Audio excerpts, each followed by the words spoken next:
Existem dois tipos de indústria que chamam seus clientes de usuários: a indústria das drogas ilegais e a indústria de softwares e tecnologia. Se você assistiu o documentário O Dilema das Redes, onde essa e outras frases chocantes aparecem, você muito provavelmente pensou duas vezes ou levou um susto quando, por exemplo, recebeu uma nova notificação pelo seu telefone.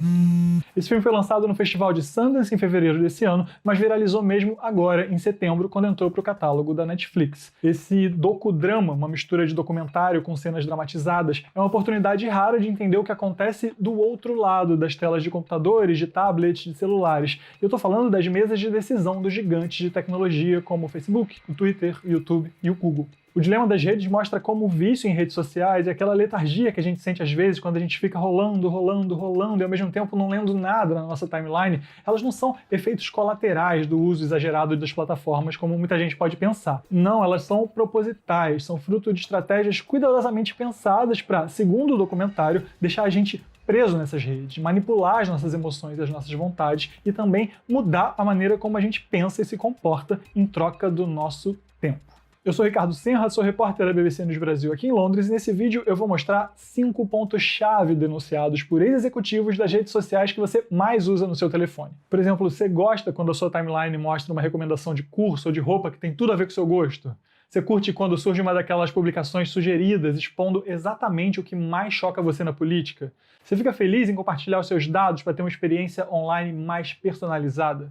Talvez seja a hora de rever os seus conceitos. No fim desse vídeo, segura aí, eu mostro uma série de recomendações fáceis e práticas para você proteger os seus dados e principalmente combater o vício que você ou que os seus filhos e os seus parentes podem estar mergulhados. Antes de começar, esse vídeo contém spoilers, então não diz que eu não avisei. Vamos lá, ponto 1. Se você não estiver pagando pelo produto, você é o produto. Você gostou quando a sua operadora de telefonia ofereceu acesso grátis ao Zap ou ao Facebook junto com o seu plano de dados? Para pensar. Por que raios o Mark Zuckerberg ofereceria um serviço de graça? E mais do que isso, como ele conseguiria ao mesmo tempo ficar cada vez mais rico? Em agosto, vale lembrar, a fortuna dele ultrapassou 100 bilhões de dólares. E só durante a pandemia do novo coronavírus ele teria ganhado mais de 30 bilhões. Quanto mais você usa as redes sociais, mais elas ganham dinheiro. Quanto mais tempo você fica curtindo, comentando e lendo conteúdos na sua timeline, mais você engorda um banco de dados que sabe tudo sobre você, às vezes mais do que você mesmo. Mas como é que a gente vira produto na prática, segundo eles? Quanto mais tempo a gente fica nas redes sociais, mais tempo a gente fica exposto às empresas que pagam anúncios nessas mesmas redes sociais. E esses anúncios são hipersegmentados, ou seja, eles aparecem para as pessoas que têm potencial para clicar ou para comprar os produtos que eles vendem, aquelas pessoas que têm a ver com o que está aparecendo. E como é que eles sabem quem tem potencial para quê? Você mesmo é a resposta. De novo, quando você curte, o tempo que você demora vendo determinada foto, os cliques que você dá, ajuda as redes sociais a mostrar você para anunciante A ou B. Isso acontece centenas de vezes por dia. Então, o objetivo dos donos das redes sociais e dos anunciantes é te segurar, é te manter o máximo de tempo dentro da rede social e, consequentemente, te expor ao máximo de anúncios. E muitas vezes, como mostra o filme, isso pode acontecer a qualquer preço. E aqui a gente chega no nosso ponto 2. Algumas ferramentas são desenhadas para te viciar e te manipular. Esse filme se baseia em relatos de pessoas como Tristan Harris, que é um ex-engenheiro do Google que tentou alertar os companheiros sobre os riscos das redes sociais e foi totalmente ignorado. O Asa Raskin, que é o cara que inventou o sistema de rolagem infinita, que é usado até hoje em todas as redes. O Guillaume Chaslot, um francês que ajudou a desenvolver o algoritmo de vídeos recomendados do YouTube. A Bailey Richardson, uma das ex-funcionárias que ajudaram a desenvolver o Instagram. O Tim Kendall, o ex-diretor de monetização do Facebook, Alex Rotter, ex-vice-presidente de engenharia do Twitter, e o Justin Rosenstein, um dos co-criadores do botão curtir do Facebook, além de sistemas que evoluíram para o Google Docs lá no Google. Esse último, aliás, eu entrevistei lá em 2018, pessoalmente em São Francisco, nos Estados Unidos. Naquela época, ele me disse que, depois de perceber que as notificações do Facebook, do Twitter, do Instagram estavam ocupando boa parte do dia dele e estavam afastando ele das relações da vida real, ele resolveu simplesmente apagar todas as redes sociais, todos os aplicativos de e-mail e de notícias do iPhone dele. Sim, o cara que inventou o like do Facebook apagou o Facebook. A tecnologia só deve prender a nossa atenção nos momentos que a gente quer conscientemente prestar atenção nela, ele me falou. Em todos os outros casos, ela tem que ficar fora do nosso caminho. Isso lá em 2018. Pois bem, durante o filme eles mostram exemplos de ferramentas criadas justamente para manter a gente vidrado nas telas e dando dinheiro para os anunciantes. Um dos exemplos mais claros é a rolagem automática. Ela foi criada para que a sua experiência na rede não tenha fim. Você, por exemplo, gostaria de ler um livro que nunca acaba? Ou gostaria de começar a comer um prato que nunca termina? Você gostaria de fazer um trabalho que nunca chega a uma conclusão? Nas redes sociais é isso que você deixa acontecer e muitas vezes acha super legal e comemora. As notificações são outra dessas ferramentas feitas para viciar. Presta atenção, percebe só, se você ficar muito tempo, e nem tanto tempo assim, longe da sua rede social, ela vai dar um jeito de te mandar uma notificação, mesmo que seja sobre uma coisa aleatória que alguém fez só para te jogar de novo lá para dentro. E você, no fim das contas, cai nessa. Já a lógica das curtidas, dos elogios e das críticas que a gente recebe também tá lá para te viciar e te manipular. Para isso, eles pegam pesado com a sua autoestima e com os seus hormônios. Eu já vou falar mais sobre isso. Segundo o Tristan Harris, o cara do Google, as redes sociais estão treinando uma geração inteira de indivíduos que sempre que se sentirem desconfortáveis, sozinhos ou com medo, recorrem a chupetas digitais para se acalmar.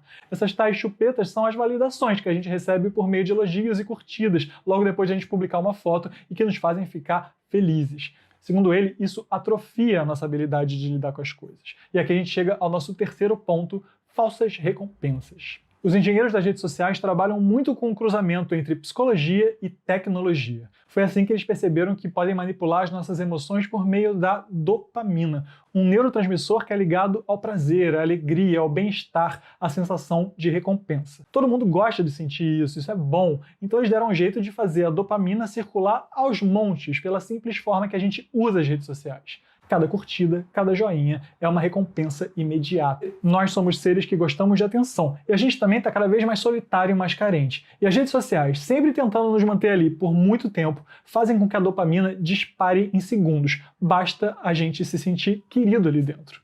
Mas o contrário também acontece. A gente também pode sentir o oposto, tristeza, raiva e insegurança. E eles sabem disso. E é assim que a gente chega ao ponto 4 desse vídeo, uma explosão de suicídios infantis. O psicólogo social Jonathan Haidt diz nesse documentário que as redes sociais têm uma relação direta com a explosão em casos de depressão e ansiedade, especialmente em crianças e adolescentes. No filme, isso é ilustrado pelo caso de uma menina que cai em depressão depois de receber uma crítica sobre uma característica física dela, essa parte drama que eu falei no começo. Eu escrevi sobre casos parecidos em 2017 aqui para a BBC News Brasil. O suicídio virou a segunda principal causa de mortes de crianças e jovens em idade escolar, de 12 a 18 anos, nos Estados Unidos. O suicídio fica só atrás dos acidentes.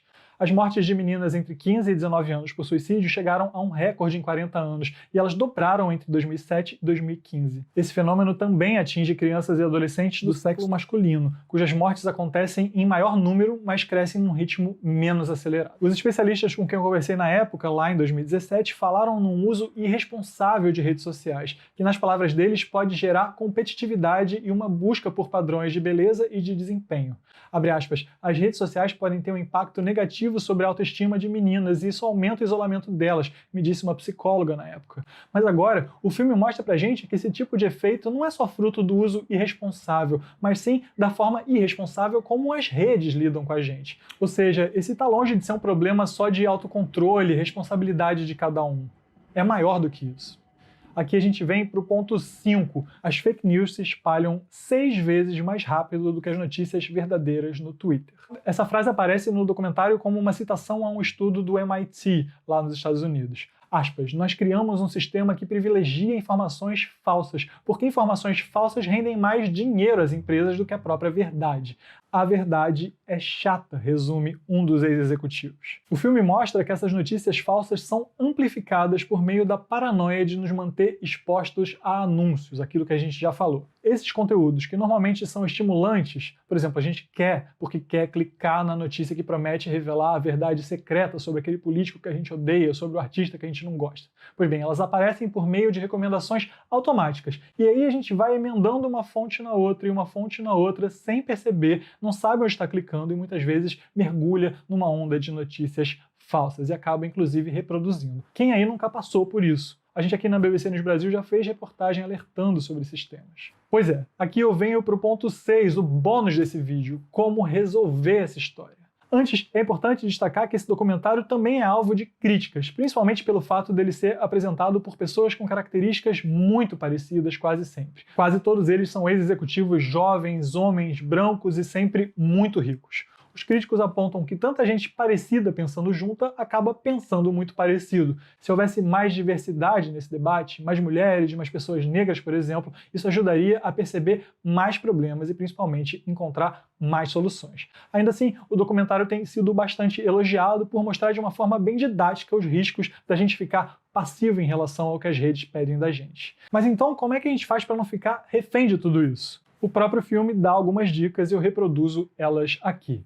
Número 1, notificações. Elas são a principal ferramenta de manipulação das redes. Desativa. Simples assim. Desse jeito você vai até a rede social quando você quiser e não é ela que vem até você. Isso com certeza vai te render alguns bons minutos ou horas de vida real fora das telas. Vai por mim. Número 2, não embarque em recomendações de vídeos ou de conteúdos sem refletir sobre isso. Faça você as buscas por aquilo que te interessa. Quando a gente fica refém dessas indicações, a gente acaba seguindo uma lógica que é criada para anunciantes e não necessariamente para te informar. É nessas que a gente embarca naquele oceano de fake news que a gente estava conversando e acaba reproduzindo por aí. O ponto 3 é super legal. Siga pessoas e páginas com as quais você não concorda. Isso é fundamental. É assim que a gente fura a bolha que só mostra pra gente aquilo com que a gente concorda. Isso vai te ajudar a seguir outras pessoas, a aprofundar os seus conhecimentos sobre determinado tema, a se questionar sobre aquelas certezas absolutas que você e seus amigos têm e aprender a lidar com o diferente, mesmo que ele te desagrade. Ponto 4. Respira. Você não precisa dormir com o celular do seu lado. Você também não precisa acordar com o celular do seu lado. Tenta se desconectar 1 hora antes de ir para a cama, deixa esse aparelho em outro cômodo ou deixa em modo avião. De preferência, deixa ele longe. Aproveita e conversa com quem você mora. Lê um livro, medita, vê um filme, sai da timeline. Dica 5. Os seus cliques e o tempo que você fica olhando para uma postagem valem ouro. É assim que as redes sociais ganham dinheiro, como a gente conversou mais cedo. Então, tenha consciência sobre isso. Você pode optar por dar esse dinheiro ou não, e isso só depende de você. Clique só naquilo que realmente vale a pena. Fuja do que parece falso. E procure no Google o que fontes sérias, com credibilidade, disseram sobre um tema que mexeu muito com você. As chances daquilo ser pura perda de tempo são altas. E se você embarcar, acaba podendo fazer parte de uma engrenagem que você nem sabe qual é. É isso. Obrigado por me acompanhar até aqui. Logo, logo a gente está de volta com mais vídeos pela BBC News Brasil. Até!